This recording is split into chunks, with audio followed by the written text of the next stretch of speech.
Bismillahirrahmanirrahim.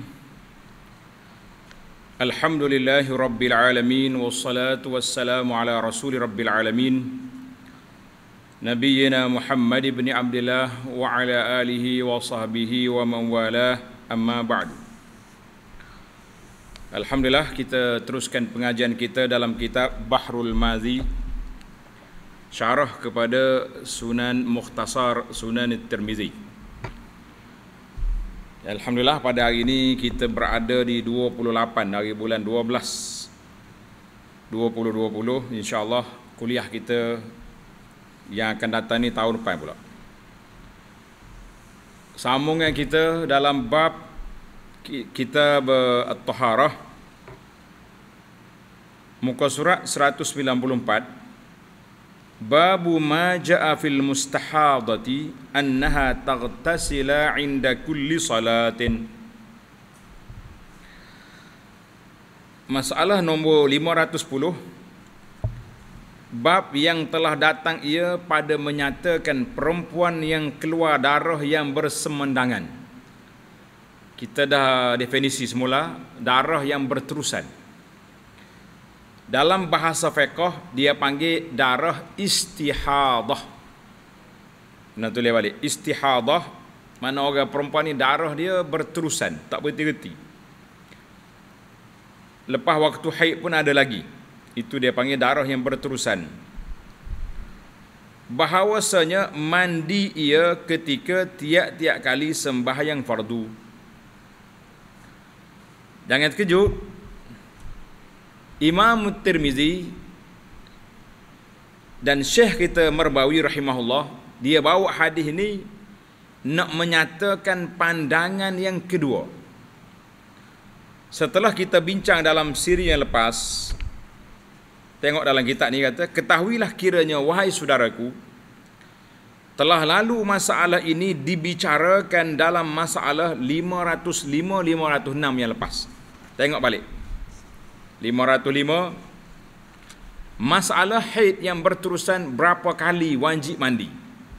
Hak wajib mandi berapa kali sepanjang dia keluar darah tu.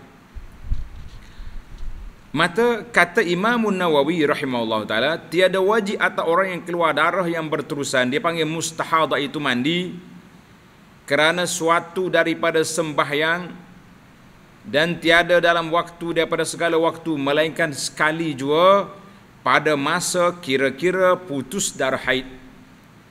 Ini masalah kita, kan? Masalah kitanya, kita telah pilih pandangan majoriti ulama yang mengatakan orang perempuan istihadah dia berhenti solat selama seminggu. Mana kalau dia tak boleh nak beza di antara warna darah, dia berhenti solat selama seminggu, 7 hari 6 hari.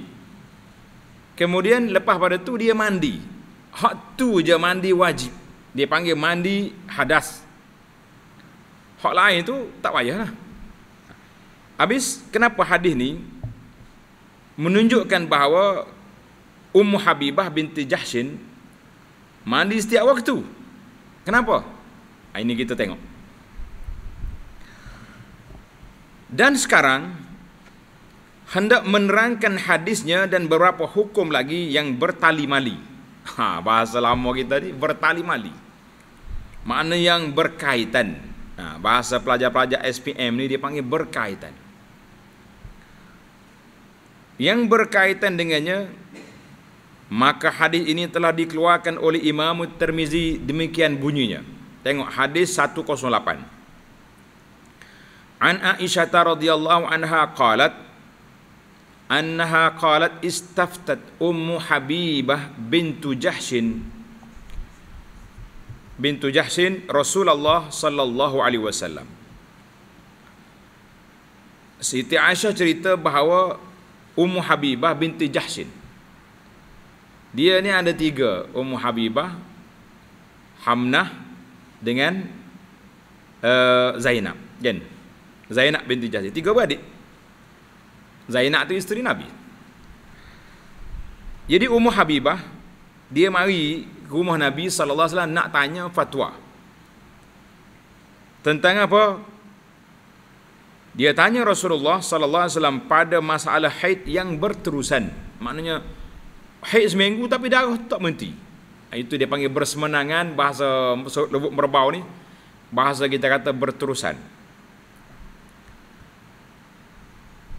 Faqalat inni ustuhadu fala athuru afa ada'u salah. Ini soalan dia. Dia kata, wahai Rasulullah, bahawanya saya telah kena haid yang berterusan. Mana darah tak berhenti, tiada putus-putus. Maka yang saya tahu, orang yang haid itu haram atasnya sembahyang. Jadi bila kita mari haid, mana tak boleh tinggal salat, tak boleh salat. Maka saya itu tiada suci. Maknanya kalau kita ada darah tak suci lah dia tu. Maka saya tinggalkan solat. Saya kena tinggal solat ke macam mana? Itu berbentuk soalan. Afada'u salah? Faqala sallallahu alaihi wasallam la, innama zalika irqun faghtasili thumma salli. Nabi kata, jangan tinggal solat. Jangan engkau tinggalkan solat. Tiadalah darah berkekalan itu menegahkan kamu daripada mengerjakan salat. Bukannya engkau haid, bukan hukum haid kamu ni. Hanya sahaja demikian itu darah yang tersebut, darah yang terbit ia daripada orak yang bernama azil. Azil ni orak di awal rahim, mana keluar darah kot tu. Bukan haid. Maka hendaklah engkau mandi. Fakanat faghtasilina. Maka hendaklah engkau mandi, kemudian engkau sembahyang. Nabi sebut hadis ni yang menjadi persoalannya. Nabi kata faghtasili thumma salli. Hendaklah kamu mandi, kemudian sembahyang. Adakah mandi arahan ini mandi setiap kali waktu? Nak solat kena mandi. Fakanat taghtasilu li kulli salatin. Bila disuruh Rasulullah sallallahu akan dia mandi, maka jadilah Ummu Habibah itu mandi ia tiap-tiap kali solat. Nak solat dia mandi, banyak air lah habis dianya, kan? Kata Abu Isa At-Tirmizi lagi, qala Qutaibatu qala al-Laitsu lam yazkur Ibn Shihab anna Rasulullah sallallahu alaihi wasallam amara Ummu Habibah an taghtasila 'inda kulli salatin walakinnahu syai'un fa'alathu hiya. Ini Imam Tirmizi bagi huraian detail kepada kita. Telah berkata Qutaibah, gurunya telah berkata Al-Laits bin Sa'ad, guru pada Qutaibah dan guru pada Imam Syafi'i, tiada menyebut Ibnu Syihab Az-Zuhri, rawi hadis ini, akan bahawasanya Rasulullah sallallahu alaihi wasallam menyuruh ia akan Ummu Habibah bahawa mandi ia tiap-tiap kali nak solat. Nabi tak suruh. Nabi suruhnya lepas pada haid, tempoh 6 hari 7 hari tadi, sekali tu je mandi. Akan tetapinya Ummu Habibah, suatu yang memperbuat ia akan dia dengan suka hatinya sendiri. Dia ambil pendekatan mandi setiap kali. Boleh jadi darah dia banyak, dia rasa tak selesa, dia pergi mandi. Basuh dia mandi. Maka timbullah persoalan. Kata Abu Isa At-Tirmizi, dan telah berkata sebahagian daripada ulama ahlul ilmi, bermula perempuan mustahadah itu mandi ketika tiap-tiap kali nak sembahyang. Jadi ada sebahagian ulama kata nak solat kena mandi. Tetapi kita dah bincang dalam masalah 505 dulu. Imam Nawawi rahimahullah ta'ala telah mentarjihkan pandangan majoriti ulama kata tak, mandi ni sunat bukan wajib. Sebab itulah kata di rawi kata fa'alatha, dia sendiri yang buat. Fa'alathu hiya, dia nak mandi, Nabi tak suruh. Maka tak jadi wajib, jadi sunat. Masalah 511, masalah haid yang berpanjangan dan ibadat yang harus baginya. Kita ni macam kesimpulan adalah kita dah bincang banyak kali dah. orang yang hukum istihadah, darah yang tak berhenti ni, apa yang dia boleh buat dalam ibadat? Kata Imam Nawawi rahimahullahu ta'ala, adalah orang perempuan mustahadah yang haid yang berterusan, yang darah berterusan itu boleh sembahyang dan puasa dan i'tikaf dan membaca Quran dan menyentuh mushaf dan menanggungnya dan sujud tilawah dan sujud syukur dan wajib segala ibadat atasnya sebagaimana perempuan yang suci sekaliannya. Maka ini, hukum ini telah ijma' para ulama. Mana ulama semua sepakat, orang yang istihadah hukum dia seperti orang yang suci, tak ada beza. Cuma berbezanya waktu nak ambil wuduk macam mana, itu je. Tapi penggunaan lain dari sudut ibadat dia terus, dari sudut ibadat dia boleh buat semua benda. Dan juga dalam siri yang lepas juga Tuan Syekh telah sebut bahawa di dalam hukum suami isteri pun tidak ada halangan. Masalah 512, haid yang berpanjangan dan wajib mandinya. Ni Imam Nawawi nak khulasahkan tajuk kita ni sebab nampak dua hadis yang bercanggah. Hak tu kata tak wajib, ni kata kena mandi. Macam mana? Kata Imam Nawawi rahimahullahu ta'ala, dan pada sabda Nabi sallallahu alaihi wasallam masalah yang ke-510 ni, hadis Ummu Habibah ini, Nabi kata apa? Innama zalika irqun faghtasili wa salli. Nabi kata itu bukan darah haid, itu darah keluar daripada orak, nama dia azil, maka kamu mandi, kemudian kamu salat. Itulah dalil atas wajib mandi atas orang yang haid berpanjangan itu apabila, tanda itu, apabila habis tempoh haidnya. Berapa hari? Tengok balik kepada kebiasaan. Biasa haid dia berapa hari, dia duduk situ.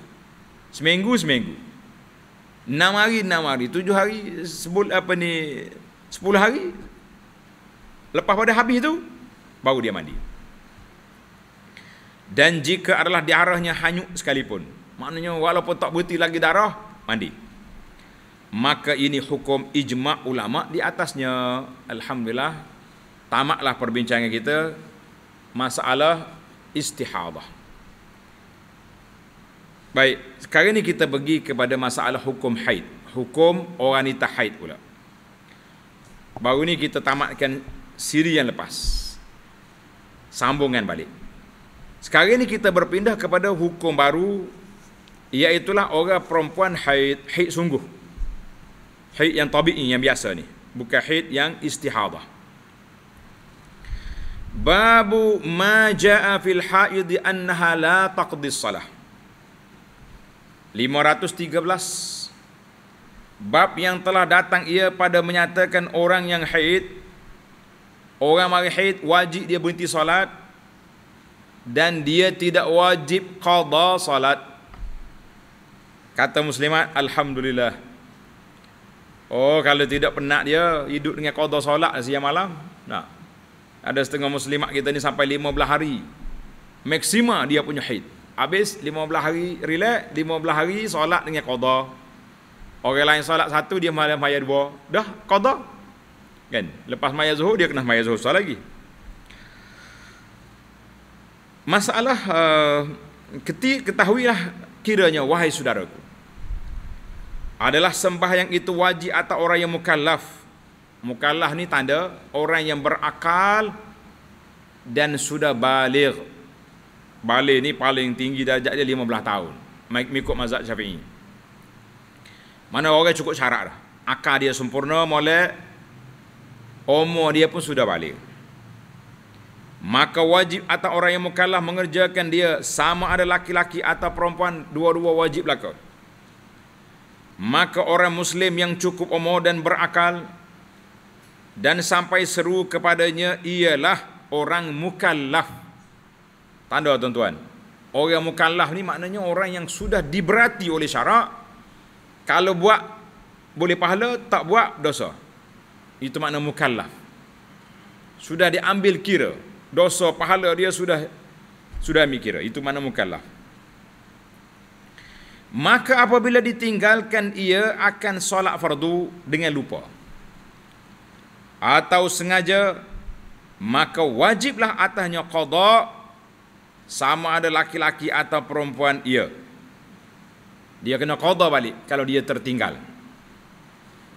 Melainkan perempuan haid, tanda ni makcik, kakak, melainkan perempuan haid tiada wajib qada atasnya. Kita kata ini satu kelonggaran, rukhsah yang Allah anugerahkan kepada banati Hawa, anak-anak perempuan tu Adam. Dia wajib kena tinggal solat, dia tak payah qada solat. Suka dia. Maka inilah hadis yang dikeluar oleh Imam Tirmizi akan menunjukkan tiada wajib qada itu, katanya. Tengok hadis nombor 109. An Mu'azah anna imra'atan sa'alat Aisyata qalat ataqdi ihdana salataha ayyam mahidha. Diriwayatkan daripada Mu'azah. Mu'azah ni pembantu Aisyah.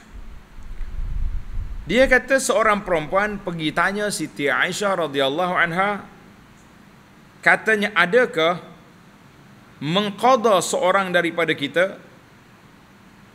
Aisyah, kita ni tak sembahyang yang luput pada segala hari haid. Soalan dia jelaslah, dia kata, Aisyah, kita ni waktu haid kita tinggal salat, adakah kita kena qada balik? Itu soalan. Faqalat aharuriyatun anti. Dengar ni. Maka Siti Aisyah pun berkata kepada wanita yang bertanya tadi, adakah kamu ni pengikut Haruri? Apa dia Haruri itu? Tulis tepi kitab. Tahukah saudaraku apa itu Haruri? Bermula Haruri itu nama satu kumpulan yang diambil di satu tempat, satu negeri 2 mil jauhnya daripada negeri Kufah. Mana 2 mil itu 2 batu daripada bandar Kufah. Satu tempat dia nama Haruri. Dan ialah kampung orang mazhab Khawarij. Tanda tuan-tuan, panjang cerita ni. Tempat berakadnya zaman dulu, yakni keluar daripada bawah perintah Sayyidina Ali radhiyallahu anhu dan menderhakanya. Tanda sikit. Zaman Sayyidina Ali, manusia ni pecah 3. Bila berlaku wafatnya Sayyidina Osman dengan dibunuh, timbullah fitnah kumpulan yang nak bela menuntut darah Osman. Hak ni duduk dengan siapa? Duduk dengan Muawiyah. Kumpulan hak menyokong Sayyidina Ali duduk dengan Ali. Maka orang yang menentang Sayyidina Ali keluar daripada ketaatan kepada Ali, nama dia puak Khawarij. Khawarij maknanya orang yang keluar daripada mentaati khalifah. Itu makna Khawarij. Keluar daripada mentaati khalifah, nama dia Khawarij. Jadi Khawarij ni menentang Sayyidina Ali. Banyaklah dia kritiknya, sebab-sebab tertentu panjang. Kalau tuan-tuan nak dengar cerita dia, tengok dalam rakaman siaran waktu petang mengaji kitab Jawi yang anak ngajar di pondok, tajuk dia Tuhfatur Raghibin. Sekarang ni kita duk baca tentang nama-nama ajaran sesat, termasuklah Khawarij. Khawarij ni kasar. Bagi dia orang buat dosa besar, kafir, boleh duduk dalam neraka kekal. Jadi puak dia ni mengkafir kau orang benar. Pasal itulah dia kata Khawarij. Jadi Khawarij ni bila tak setuju Sayyidina Ali, dia pergi berkumpul di tempat ni lah, Haruri ni. Duk kumpul situ, lawan Sayyidina Ali. Sekumpulan lagi pula penyokong Ali, itu nama dia Syiah. Akhir sekali Syiah bertukar menjadi Rafidah. Siapa kalau ni pun gerakan-gerakan hodok maki sahabat tu, nama dia Syiah Rafidah. Yang berpusat di negara Parsi ni. Satu kumpulan lagi dipanggil puak Nasibi. Nasibi ni orang tak setuju dengan Sayyidina Ali juga. Baik. Maka orang kampung Haruri ini, puak-puak Khawarij ini menyuruh ia akan perempuan-perempuannya qada sembahyang dan puasa. Puasa jelaslah ahli sunnah semua kena qada. Solat pun dia qada juga. Dan keluar ia daripada ijma' muslimin. Dengan kerana itu disindirkan dan dihalakan oleh Siti Aisyah kepada perempuan yang bertanya itu, ke situ pukulnya. Bila orang ditanya, kena qada kah maya? Aisyah kata, Haruriyatun inti, mungkin ke Haruri ni, puak Khawarij ni. Sebab puak tu suruh wanita dia qada solat.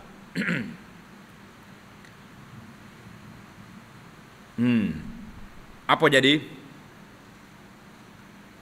Ada kehendak menurut mazhab Khawarij itu, maka ialah sebusuk-busuk mazhab yang menyalahi ia akan ahlus sunnah, menyuruh ia akan perempuan-perempuan qada salat dan qada puasa. Qada puasa tak masalah, kita suruh qada juga kan. Masalahnya qada salat. Aisyah pun jawab kepada soalan wanita tadi. Qad kanat ihdana tahidu fala tu'maru biqada'in. Aisyah kata apa? Sungguhnya adalah seorang dari kami haid di zaman Nabi sallallahu alaihi wasallam, maka tiada disuruh dengan qada. Nabi tak pernah suruh aku qada. Aisyah kan duduk dengan Nabi berapa tahun sampai Nabi wafat. Aisyah kata tak pernah Nabi suruh qada. Kalau puasa kena, solat tidak. Yakni jikalau qada itu wajib nasaya menyuruh ia akan kami sembahyang pada masanya, maka tiada disuruhkan qada. Baik suruh mayalah dia kena suruh qada. Kata Abu Isa, bermula hadis ini hasan lagi sahih, itu darjat dia. Dan sungguhnya diriwayatkan daripada Siti Aisyah daripada ketiadaan satu wajah, maknanya bukan satu jalan, satu riwayat je, banyak riwayat, bahawasanya perempuan haid itu tiada qada akan sembahyangnya. Kita kata alhamdulillah, ibu-ibu, adik-adik, anak-anak perempuan, ambillah kelonggaran yang Allah anugerahkan kepada kamu. Itu hak wanita. Kita tak boleh nak campur-campur. Sambil-sambil itu kalau ada tuan guru kita, dia bisik, hak kita ada dah sama kita tak guna ya. Apa dia hak kita? Nak sebut pun takut. Penat lagu ni. Nah, tahu hak kita ke apa?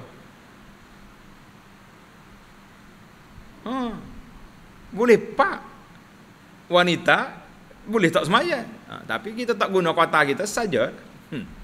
Nah, baiklah para jemaah sekalian, tak sedap cakap banyak, marah ni buat muslimat dia. Cara kau darah telah kelai pula. Baiklah, itu dia panggil kisah Khawarij. Masalah 514. Masalah haid dan nifas tiada qada sembahyang.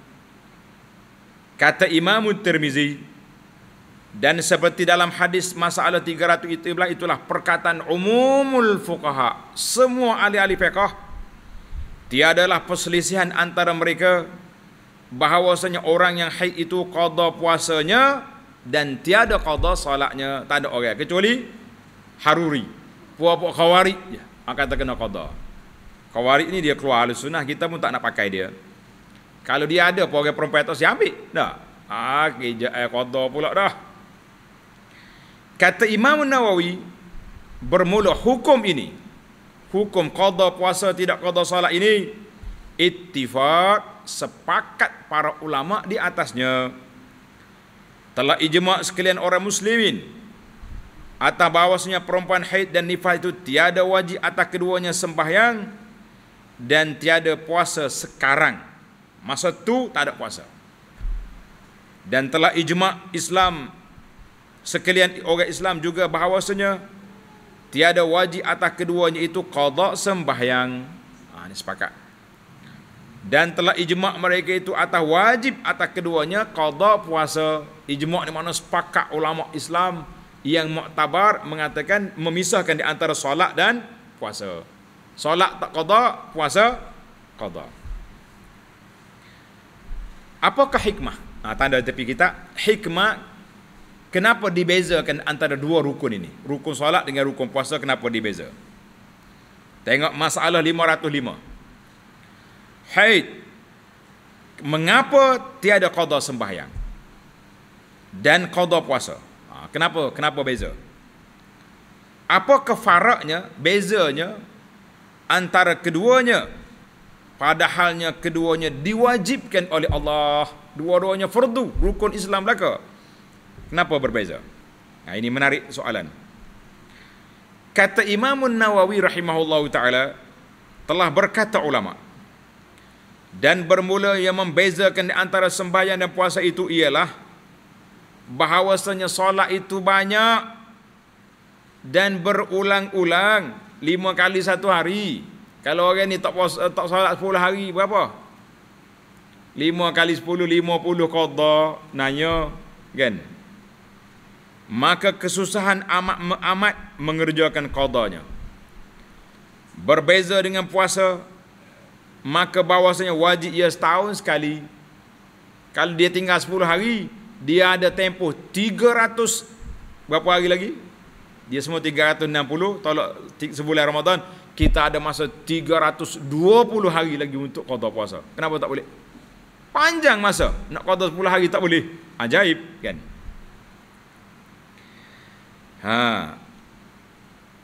Dan pula haid itu berkali-kali ya, setiap bulan. Ia jadi sehari atau dua.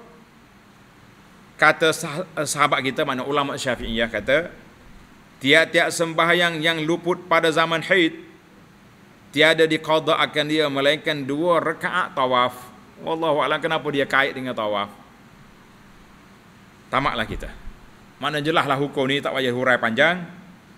Para pendengar dengar pun sudah faham. Alhamdulillah. Masalah 516. Haid itu tiadakah dikhitabkan puasa padanya? Mana khitab ni, arahan puasa tu kena atas dia ke tak kena? Itu maksud khitab. Tulis itu. Khitab maknanya arahan itu dituju kepada mereka atau tidak? Itu maksud khitab. Maknanya mu kena puasa ke tak payah puasa waktu mari haid.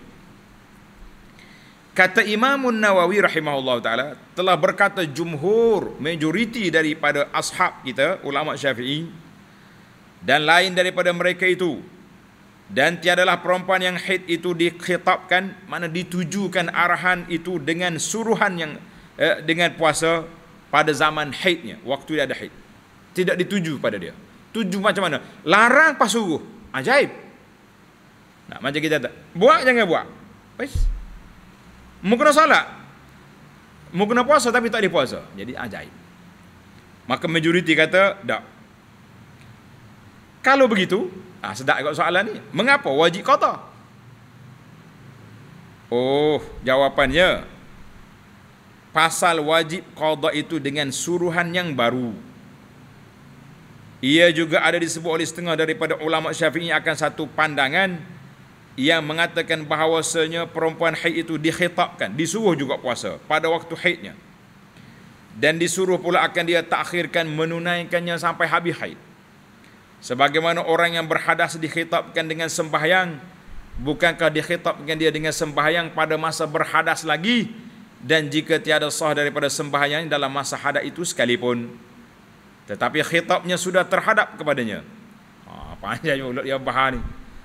Demikian juga orang haid itu dikhitabkan, ditujukan arahan itu dalam masa haid.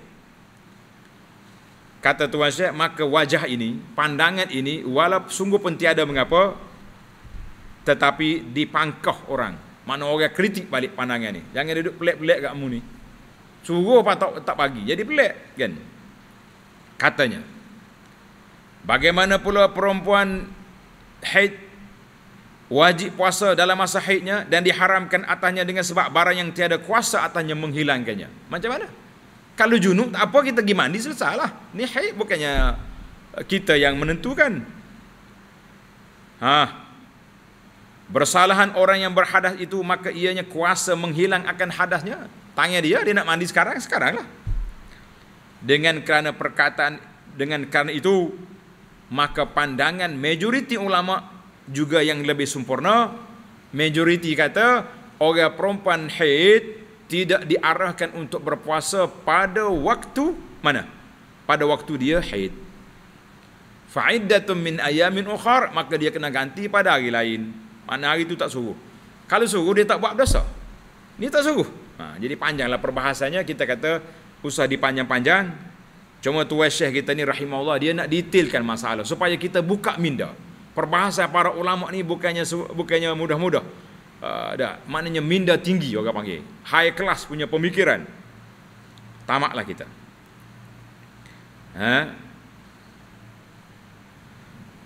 Masalah 517.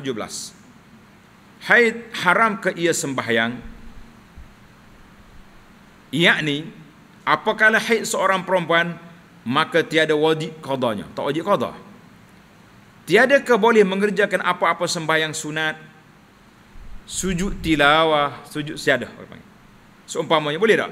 Semaya kita tahu dah tak boleh. Sujud tilawah. Semaya sunat boleh. Kata Nawawi rahimahullah ta'ala, telah ditegah baginya sembahyang dalam masa haidnya dengan beberapa hadis. Ya.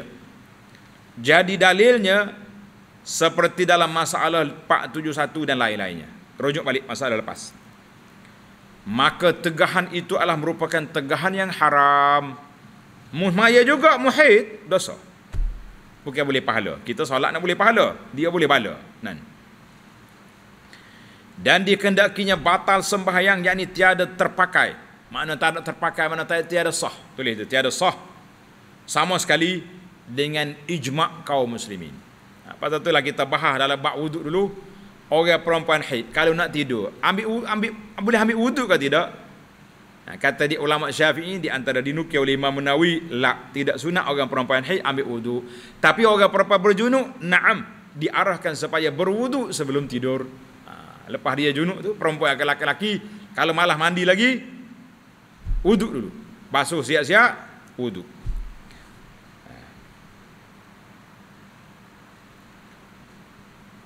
Sama ada yang disembahyang itu fardu atau sunat, tak sah belaka. Dan juga diharamkan tawaf. Duduk Mekah orang perempuan mari haid. Macam mana nak tawaf? Panjang hikayat. Dia panggil panjang hikayat. Majoriti ulama kata tak boleh tawaf orang perempuan haid. Ada sebahagian kecil ulama dalam mazhab Hanafi dan lain-lain, dia kata boleh. Mana kalau darurat boleh tawaf. Tapi Hanafi berat, kena bayar dam seekor unta. Ada ulama lain kata seekor kambing. Panjanglah. Kalau kes ni berlaku di Mekah, baru kita bincang. Sini ni kalau kita bincang buat nyanyi.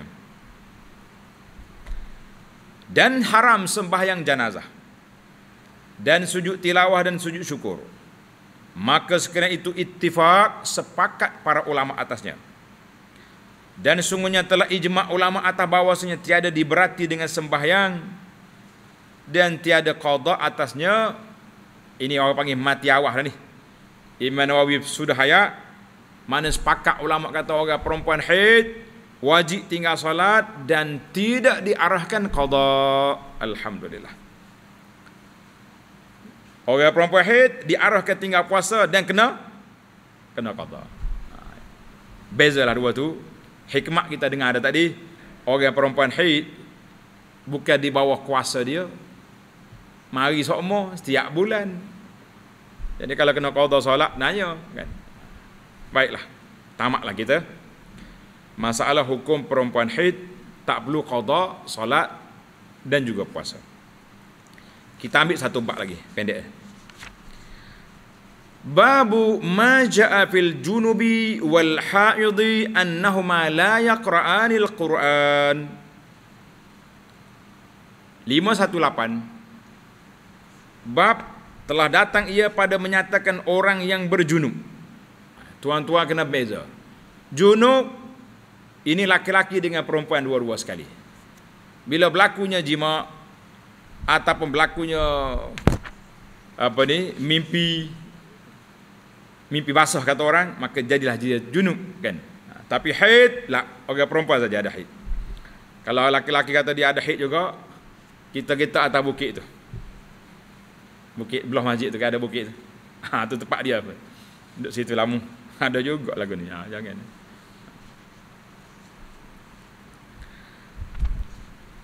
Dan perempuan haid, bahawasanya keduanya, junub dengan haid itu tiada boleh membaca Al-Quran. Ini kita fokus pada hukum perempuan haid baca Quran. Boleh ke tak boleh? Ketahuilah wahai saudaraku, orang yang berjunub dan orang yang haid itu membaca Quran, yakni dituturkannya sebagai aturan Quran, bagaimana tempatnya, barang mana tempat daripadanya, maka adalah ia ditegah oleh syarak. Seperti yang disebut dalam hadis yang dikeluarkan oleh Imam Tirmizi, demikian bunyinya. Tengok hadis nombor 110. Ani bin Umar radhiyallahu anhuma ruwiya. Saya guna lafaz tamrid.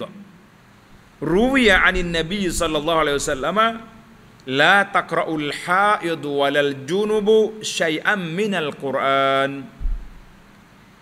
Artinya, tiada membaca orang haid dan tiada membaca orang junub itu akan sesuatu daripada Quran. Tak boleh baca Quran. Tulis tengok Abu Isa kata apa? Kata Abu Isa At-Tirmizi, bermula hadis Ibnu Umar itu hadis yang tiada kami ketahui akan dia melainkan daripada hadis Ismail bin Ayyash, daripada Musa bin Utbah, daripada Nafi', daripada Ibnu Umar. Diangkatkan Nabi SAW tiada membaca orang junub, mana tiada boleh membaca orang junub dan orang yang haid akan suatu daripada Quran. Tanda sebagai pelajar. Kata Al-Imam Ibnu Hajar, tokoh ulama hadis yang sangat muktabar, mengatakan dhaifun min jami'i turuqihi. Hadis larangan ini dhaif dari semua jalur-jalur dia. Maknanya tak ada yang sahih yang melarang orang perempuan haid dan juga junub itu baca Quran. Tapi kenapa dilarang? Tengok perbahasan para ulama. Pasal itulah kita bila kita belajar kitab seperti ini, dia akan buka minda kita untuk kita ketahui apa yang menyebabkan para ulama berbeza pandangan. Ini kadang-kadang kita hari ini setengah-setengah ustaz-ustaz kita pendakwah gopoh sangat. Oh, ni tak ada dalil. Nyah lalu. Tak boleh lah kita tengok. Ulama ni kalau dia tak ada dalil secara sharih, tapi dia ada lagi isyarat-isyarat lain yang boleh diistimbatkan untuk dikorek menjadi hukum. Tengok masalah 519. Hukum wanita haid dan junub membaca Al-Quran. Kita faham dah lah beza antara haid dengan junub. Kata Imam Abu Isa At-Tirmizi rahimahullahu taala, dan ialah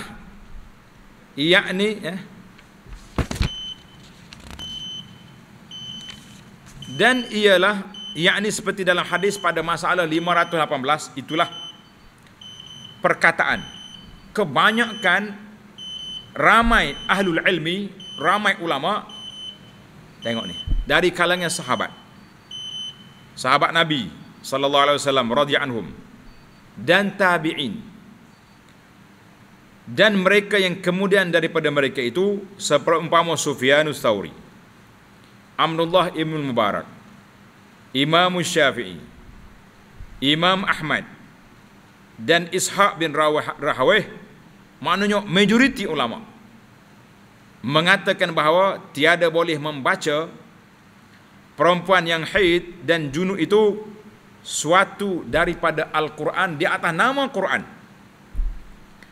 melainkan hujung-hujung ayat dan huruf-hurufnya dan seumpama yang demikian itu. Kita tak niat baca Quran, kita niat zikir. Ada Imam Nawawi akan hurai di bawah nanti insya-Allah. Jangan belorak kita akan baca biasa apa, biar jelaskan. Maknanya jumhurul fuqaha haram. Oh, haram, dia kata haram lah.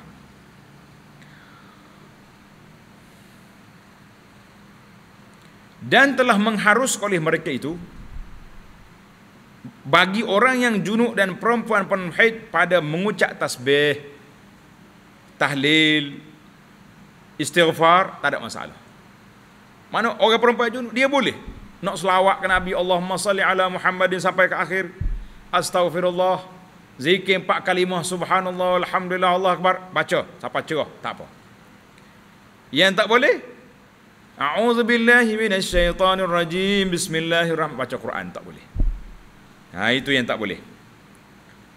Tengok perbahasan di masalah 520. Haid dan junub membaca Quran dan bersalah-salahan, mana berbeza pandangan ulama pada hukumnya. Kata Imam Nawawi, telah berbeza pandangan ulama pada harus membaca Quran bagi orang yang junub dan perempuan haid. Apa hukum? Tanda nombor 1. Qaf alif. Pandangan yang pertama, al-qaulul awal. Jumhur, mana majoriti ulama mengharamkan ke atas kedua-duanya sekali. Haid, nifas tak boleh baca Quran.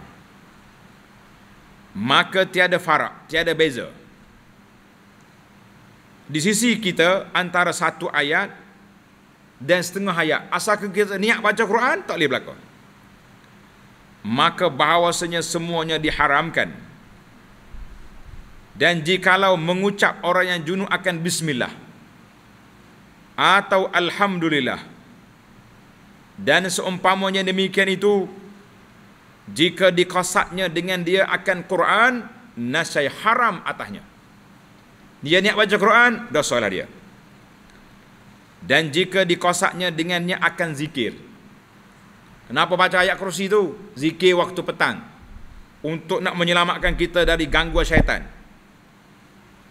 Zikir nak tidur. Doa, Rabbana atina fid dunya hasanah, itu doa. La ilaha illa anta subhanaka inni kuntu minaz zalimin, doa.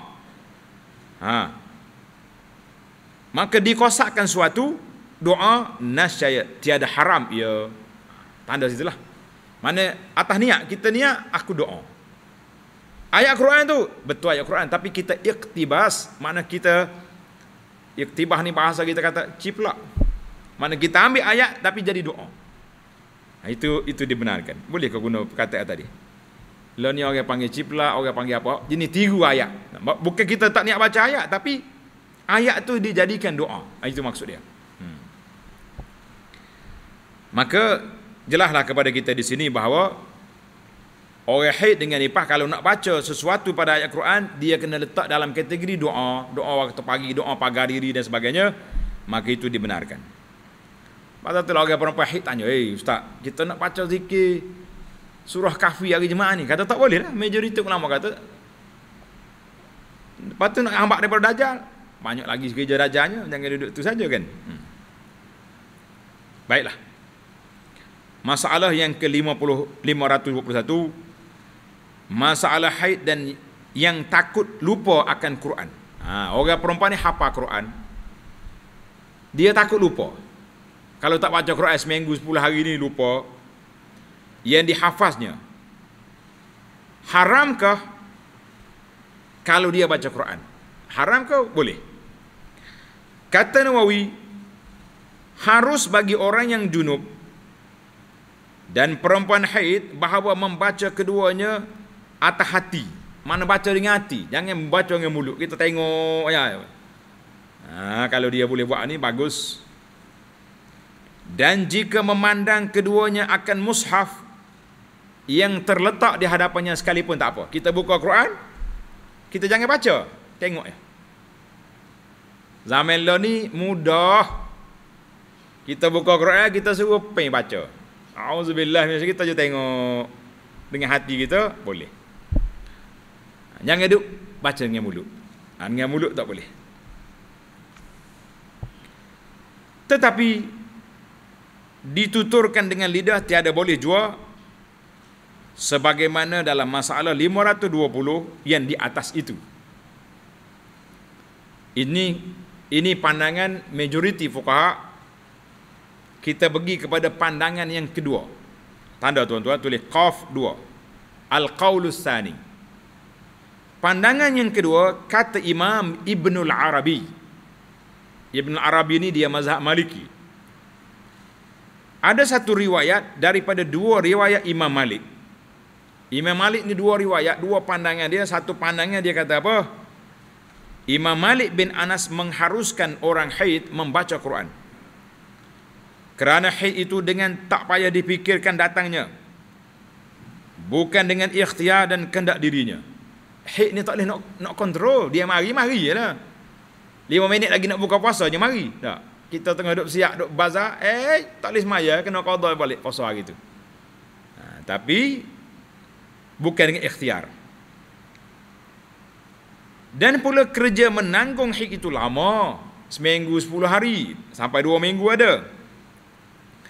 Maka jikalau ditegahkan perempuan haid daripada membaca Quran, nescaya lupa ia akan yang dipelajarinya. Baca dengan mulut tak ada. Tak gerak nak baca dengan mulut, lek tidur cepatlah kan. Maka dia kena baca. Berbeza dengan orang yang berjunub, maka ialah datangnya dengan ikhtiar dan suka hati. Bila dia nak junub, dia boleh bincang.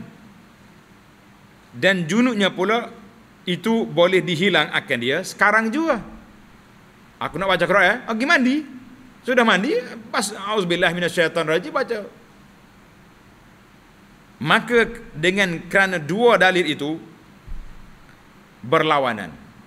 Dalil itu berlawanan. Berlawanan macam mana?